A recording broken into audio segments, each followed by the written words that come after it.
whole infighting thing. I mean, we've been getting promises from the government for so long. I only noticed actually last night that there's a bit of an effort going on at whitewashing some of the lies that were made to the Australian public by Australian politicians.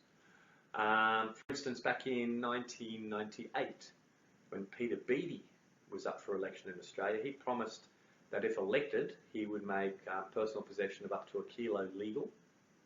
The day after he was elected, he stood up and he said that his aides had just informed him how much 1 kilo was. That was obviously too much to have for personal, and they would reassess the size to make legal. And of course, they never did. In 2003, John Howard, Bob Carr promised 4-year trials at the end of which it would be made legal. They never happened.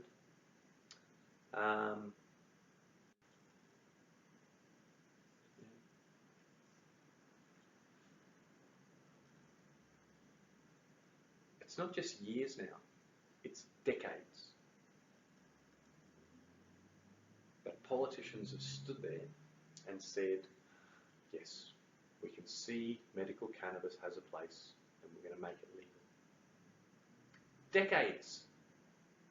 How many people have suffered and died? And it's not just one political party, it's both. Okay? So it's no, see, they're going to try and they use it as a political football each time around, but neither of them are actually willing to do anything for us. I'm tired of that. I'm tired of the lies. I'm tired when they can say we're going to do it, and then let's not just not do it, but like just keep on saying it and expect us to believe it. I've been fighting, like, in this community 3 years ago, give or take. There was this huge thing going on here in Victoria. The law reform sort of thing was going on, and I was almost pilloried at the post because I'm like, look, it'll lead nowhere, it'll do nothing. You'll get nowhere. Here, I've got these plans I'd like us to go for. We need to start talking to people the way they understand. We need to start going out to them. Pretty much what we're doing now, because it's taken me 3 years to get the majority of people to understand that, one, everything I said back then was true. The Law Reform Commission did nothing. The law changes did nothing. The promises from politicians did nothing. And I said all of that clearly and concisely. And then I went out and I started talking to everyone across Australia, individually, having conversations. So that at this point, when we get here 3 years later almost, and say, can we do this? I've got support to do it. Now, some people are standing there wondering how this is happening and why this is happening. What they don't understand is that while everyone's been trying to make a big name for themselves, I've been sitting in the background, doing whatever I've been asked to do by different groups, without having to put my name up, because it didn't matter. It was just getting the job done. I'm all about getting the job done. I'm not about ego. People think because I'm in front of a camera all the time, it's about ego. Anyone that really knows me knows I don't need this to have ego. I've got heaps of it. Sorry, humour thing. It's not about me. I can be doing 1,000,001 different things, and I will go on to do 1,000,001 other things after this is accomplished. Because the difference between myself and a lot of other people that are advocates and so forth, or the voices that you hear of, the names that you hear of, is that my long-term plans don't revolve around cannabis. I don't have to have a brand name. I don't have to have a business. I'm not trying to protect anything. I'm trying to get a law changed. That's it. I have no agenda. I have no personal stake in it other than health. I've got a family that dies of cancer all around me. I've got friends dying of cancer all around me. That's the only agenda I need. This shit has to end. And it's not about who's going to have a business down the end of it. It's about who's going to be alive. There are people out there bitching and moaning about other people that have signed contracts and branded their trademarks. And right now they're trying to protect that and protect their place in this community. I understand they want to protect themselves, but understand something. Your brand wasn't in danger, but if you fuck with what we are doing, it will. This is about ending cannabis prohibition. I don't care what you do, what your brand is, what name you want to make for yourself. If you make it in this community, then I want your support behind the advocacy. And if it's not behind the advocacy, it's not part of this community, and you will not make a penny from this community. Because this community is not a stagnant community. This is not a community that's happy to be a community. We want to be part of the greater community. We want this law to come down so these walls come down.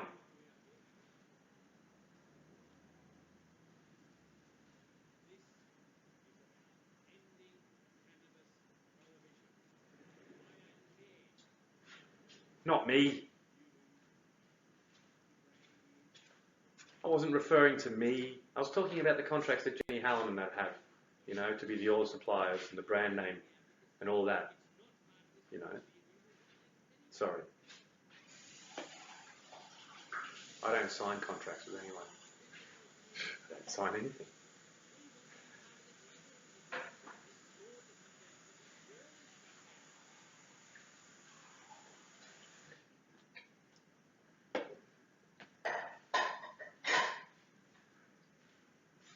Hey, Marky, how you doing? We are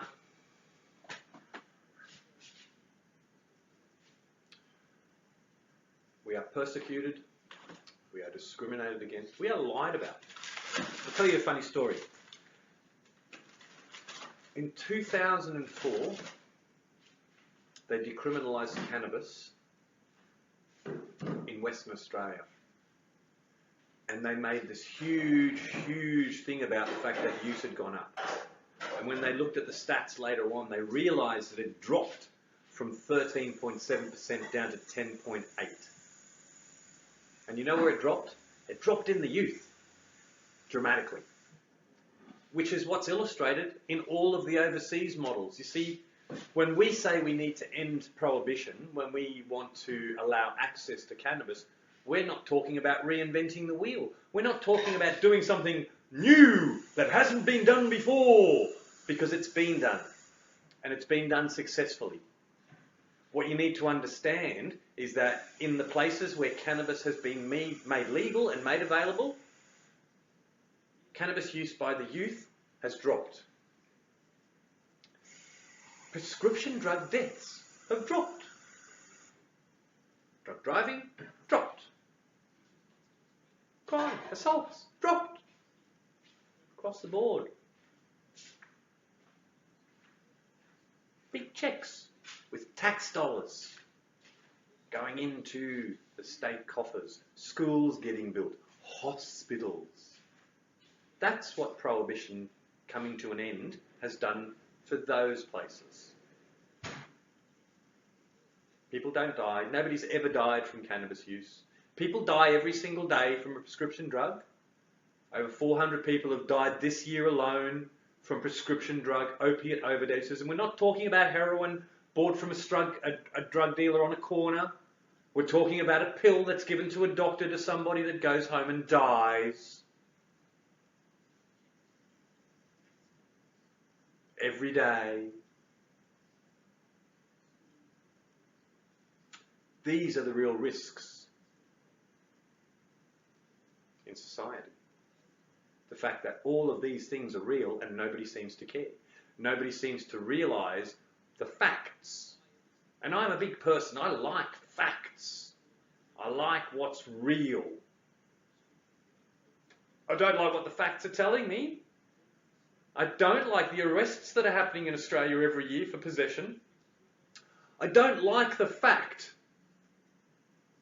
that people who are taking cannabis as a medication are being arrested and treated like criminals for trying to treat their illness. I don't like that. I don't think any Australian does.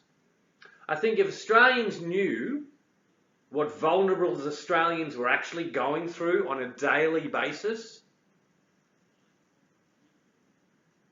they'd cry. And Australians don't cry too often, but we do cry when we hear about such huge tragedies. And that tragedy is being hidden from most Australians.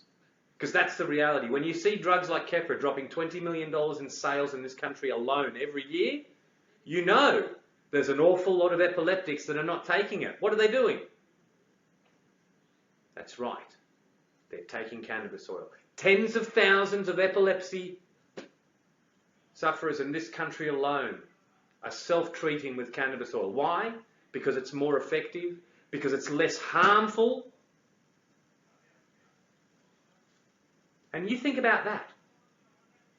You think about when you weigh up a choice of using a prescription drug or becoming a criminal and dealing with criminals, and you consider that less harmful than the prescription drug.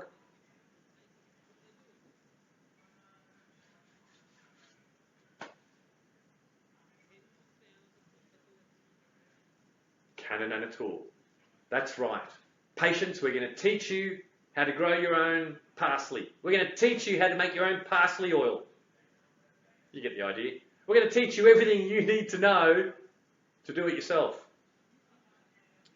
They're making a big deal about the illicit supply being tainted. Well, look, there shouldn't be an illicit supply. There should be the right to home grow and home medicate. And that's what the Cannabis are going to be pushing for.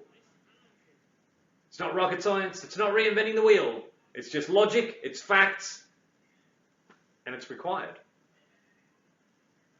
And woe to the politician that does not listen when his nanas come to visit. Take-home recipes indeed for yummy edibles. All sorts of good stuff. It's going to be auctions because we're taking some art around with us, and we're going to have some signed prints of the actual exhibition pieces that we'll be auctioning off. So that'd be really cool and really exciting. You can come and go, oh, I'm going to bid on that. Oh, I'm going to bid on that. Oh, I was wondering what. Fancy art auction at reasonable prices. You can come and take part. It'll be awesome. It'll be televised on Facebook and YouTube and all of the wonderful places. As will the Canon and a Tour. If you can't be with us, and we'd like you to be with us, but if you can't be with us, you'll be able to tune in from wherever you are, on your smartphone, your tablet, or your computer.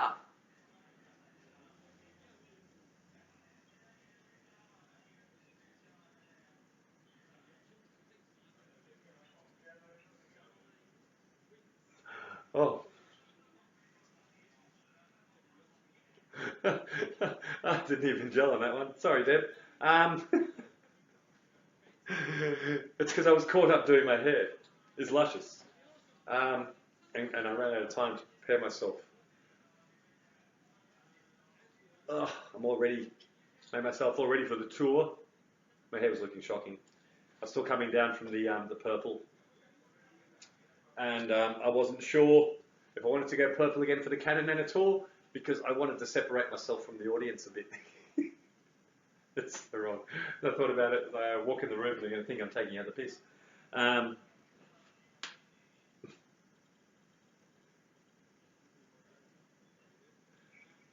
Yeah, look, being arrested for pot is hypocrisy at its highest. You know, there isn't any justification for the laws against cannabis. I mean, we're not talking about a harmful substance. We're talking about a very, very harmless substance with so many uses, especially in a medical situation.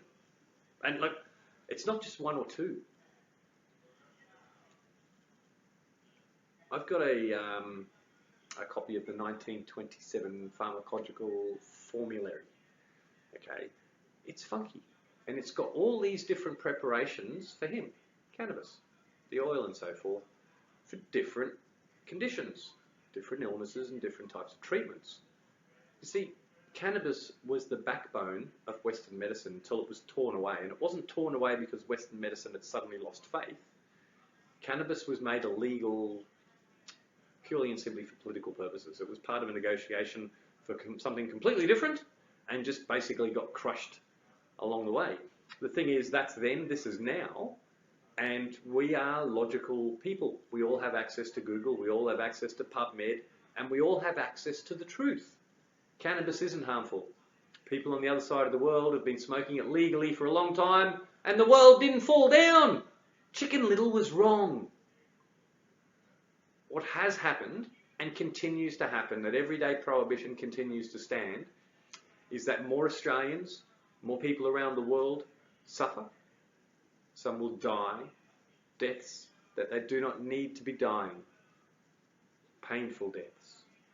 Horrible, horrible, suffering, painful deaths that can be avoided altogether just by making the cannabis prohibition go away. See, it's some words on a bit of paper. And even I know how to use whiteout. We've got politicians standing up saying there's danger. They're lying to us. Like, that's what gets me. For years, we've known the politicians lie to us. But this is something really important. We shouldn't be letting them get away with it. Seriously. Yes, they're crooked. They do nothing. They lie. We know that. Why are we letting this continue? Enough is enough is enough is enough. It's not a maybe, it's not a next year, next week, oh, we'll have a think about it kind of situation. It's one of those, I'm going to get onto my computer right now and send an email to the dude that's got the big book with the laws written in it and say, pull out the whiteout. Go to work. Find every mention of cannabis and go, Simple. It's not a complex thing. Prohibition doesn't stop the illegal industry. $11 billion in hard cash currency changing hands every single year in Australia for cannabis. 11 billion plus. Phenomenal amounts of money that the prohibition doesn't stop. But it stops law-abiding citizens accessing a safe, quality, reliable source of oil. Prohibition is harming us. It has to go. I want a prohibition against prohibition.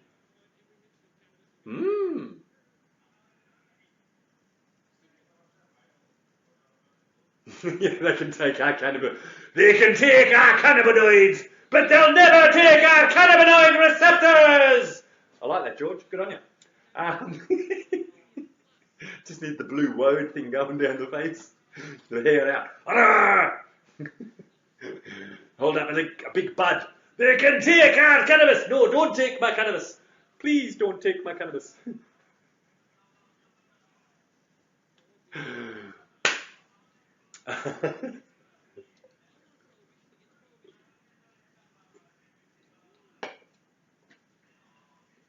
Oh dear. Unbelievable. Well,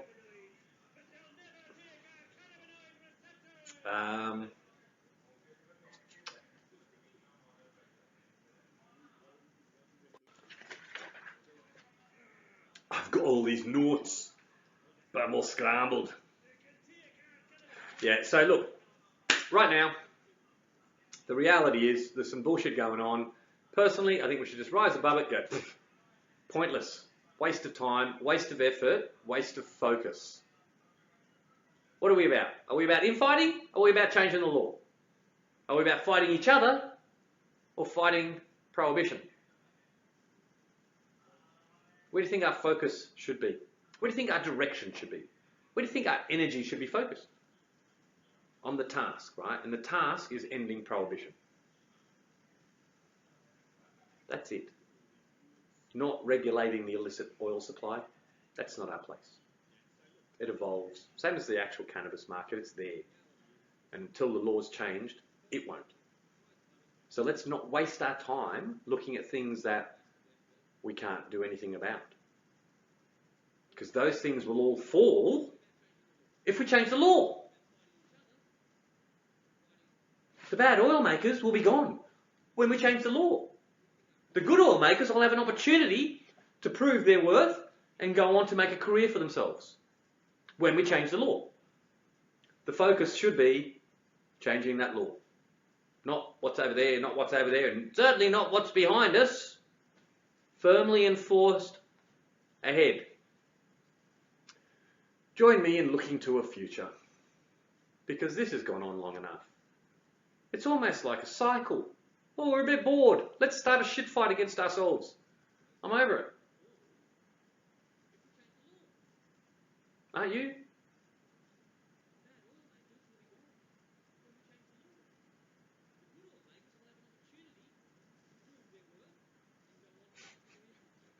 Good on you, Chad. Um,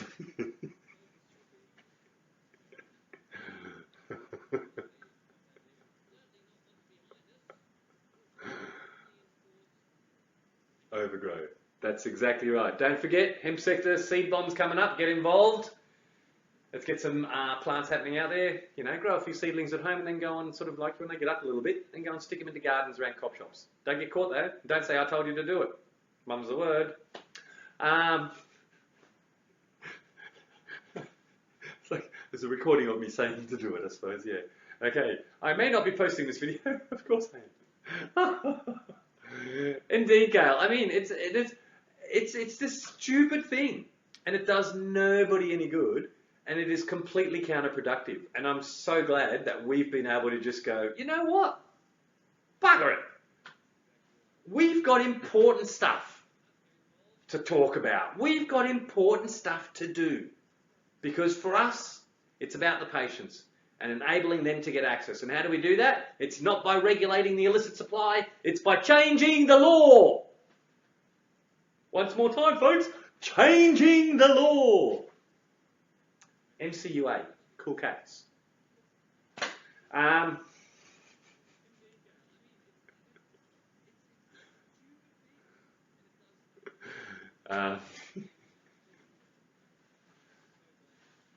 Yeah, and it's not going to happen anymore. Okay?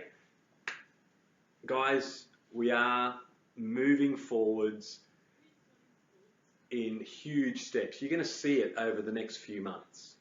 Okay? As this Cannabis thing starts to get traction here, and when it starts to get traction here, and we start to see Cannabis popping up in the UK and in the US and in Canada because we're part of a larger coalition, if this thing works here, it'll go off everywhere.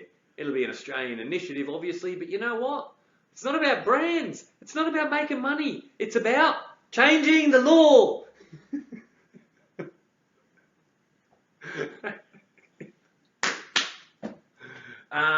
So, yeah, look, honestly, it is mainstream lobbying that we are looking at, effective lobbying the people, not the politicians. It's pointless.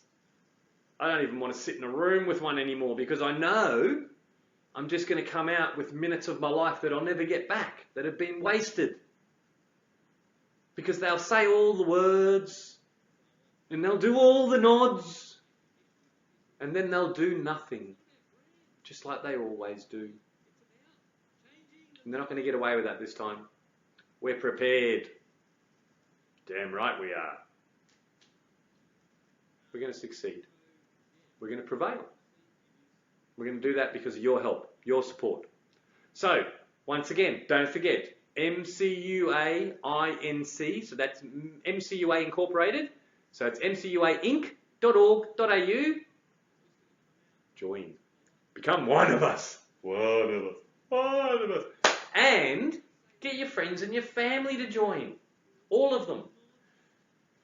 Adding your voice to our voice makes our voice louder. Adding those numbers to the association makes our association stronger. We need your help. All of your help. Unity. Do you know what synergy is? Synergy is a byproduct of unity in a sense, you see. Synergy is when you get a lot of something together and the gathering of it becomes something greater than just the mass of the individual components. That's what we'll have. Synergy. Because we're not just individuals coming together. We're powerful individuals. We're individuals with heart, with soul and passion. And heart and soul and passion thrives in the company of other heart, soul and passion. We'll be like this huge torch illuminating. The people need to see the truth, and with your help we can get the truth to the people. But that's what it comes down to, with your help. As I said, the GoFundMe's there, it's pinned.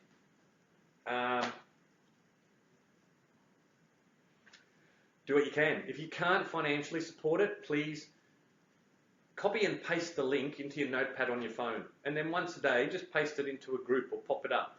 You know what I mean? So it just keeps on getting out there. We need to have the money, like yeah, even just the bloody hall hire alone. You know, it's like $1,600 or something like that.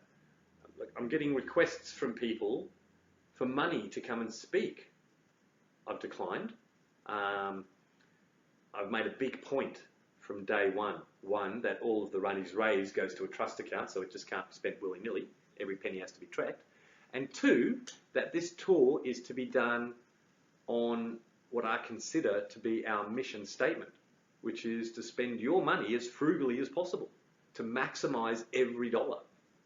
And, you know, to that end, like every one of us is being accommodated in a community member's home, you know, during the Tugun event. You know what I mean? Not a hotel, not a motel. No, accommodation on a spare bed or a mattress on a floor. Because we're not about comfort. We're not about living a high life. We're about ending this damn nightmare that we've all been living in for too damn long. I'm going to give up the next year of my life if I have to, and trudge around nursing homes and wherever else I have to go talking about cannabis, because that's what is needed. Myself and a few others, we're going to go out there, we're going to talk to the people, we're going to educate the people, we're going to make sure that there is nobody in this country that doesn't realise that there's just not one or two individuals in need of medical cannabis, but hundreds of thousands of us. Anyway,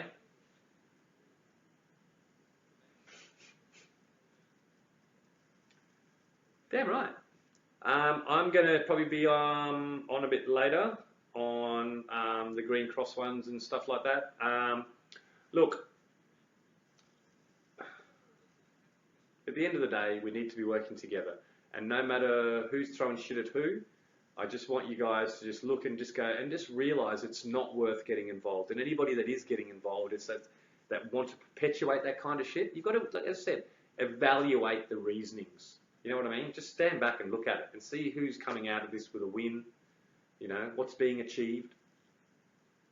In any of these situations, if you can't see it getting us closer to ending prohibition, then it's not a situation worth talking about or getting involved in. So please, help me to help you. And let's get prohibition out of the way and not waste our time with the shit infighting. Thank you all so much for joining me today. I really do appreciate it. I will be, as I said, on the Green Cross a bit later on, and I'll fill in, I'll continue on with the healing thing and the endocannabinoid stuff, because it's kind of cool and funky, and it gives you this sort of another level that you can look at for the healing, because a lot of the chakra work is around meditations and stuff like that, and meditation is really important in healing regardless. So there's definitely some interesting stuff there to have a look at. So yeah, look, join me when I talk about cannabinoids and the chakra system later. Thank you so much. You know I love having you guys here, because it's like, it's my home. And it's like having really nice guests over. And yeah, so coolness. Thank you so much, peoples. Love you. Oh, thank you so much, Gail. You're a darling. I love you, darling. All right, guys, have a great Sunday evening. Have a great week. I'm going to be popping up most of the week with updates this week, because we are getting closer to the Canada thing. Let you know what's going on, and stuffs like that. Oh, I love it. Okay. I don't know how to do this now. Do I? Oh, yes, I do. Software.